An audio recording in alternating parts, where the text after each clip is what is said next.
Hello friends, जय जगन्नाथ। मोर आ गोटे नुआ ब्लॉग को आपण स्वागत।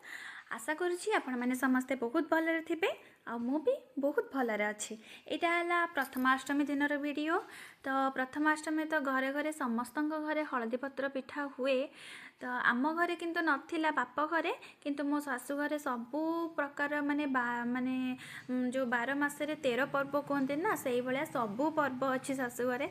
तो पूजा पूजी सबू अच्छी। तो बाप घरे आमर प्रथमाष्टमी बंदापना एटा सब किसी नाला, तो मुझे जाणी ही नी, एठिक आसला परे ही जानी। तो से मु सका उठिकी आग गाधी पाधी रेडी होगी आग हलदी पत्र पिठा बनइबारे बाहरी पड़ली, कहीं जेहेतु पुओ बंदा हम। तो ये आमर पिठा देखु रेडी हो गला। हलदी पत्र पिठा नहीं सजेदेली तुलसी गछ पाखे। तापर आमर ये कौन अच्छी कहले पूजा माने षठी दशी को पूजा करा जाए। कांथरे ना गोबर रे 7टा गोल गोल करके चिपका हुए। तापर से षठी दशी ना रे पूजा करा जाए। तो किंतु ये कांथरे चिपकापी किसी जगह ही नाला।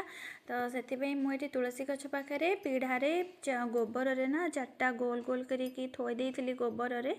तापर से दुब फूल सबू सिंदूर चंदन सबू देकी षठी दशी ना रे पूजा कली। तापर कलश तो साइड्रे आमर जहाँ भी कलश ही तो बसवे प्रथमे विघ्नहर्ता को पूजा करा जाए।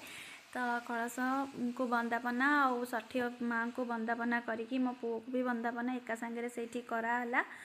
तो ये भाव आम पूजा अच्छी। तो मो पुओ तो जमार ये बसापी राजी हो ना, देखिए आपण मैंने मुँह केमती करूला।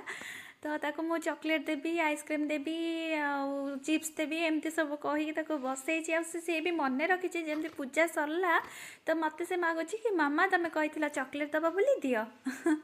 से ही बसी लोभरे कि माँ पूजा सरले मामा चॉकलेट दब, ना से जमार भी बस नाला। तो ये मोर पूजा सरला। पूजा सरला पर मुझे षठी माँ को नमस्कार कली। तो ताको भी कहली नमस्कार मैंने मुंडिया मारे से, किंतु सेमती मुझे कली से ही करदेला। तापर ये बो आसला मोर बंदापना करने। तो सी ताकू बंदे सारापर मु कहली कि जा समस्त को मुंडिया मारू। तो से प्रथम जाकि ठाकुर घरे मुंडिया मारला। ठाकुर केमती मुंडिया मारुचे देखु। उठी पड़ी कहे मुंड नुआ कि मुंडिया मारे, उठी पड़ी मुंडिया मार्ची। तापर बो को तापर मते तापर तो बापा जाइए मंदिर को पूजा करने को आसला भी सेमती मुंडिया मारला। दिन बेला सब कम सरला पर ये मोर मो चित्ता पकेयारे लगी पड़ी, कहीं काली थिला गुरुवार। आशा करछि मोर भिडियोटी आपण मानक बहुत ही भल लगी। रोहुची। जय जगन्नाथ।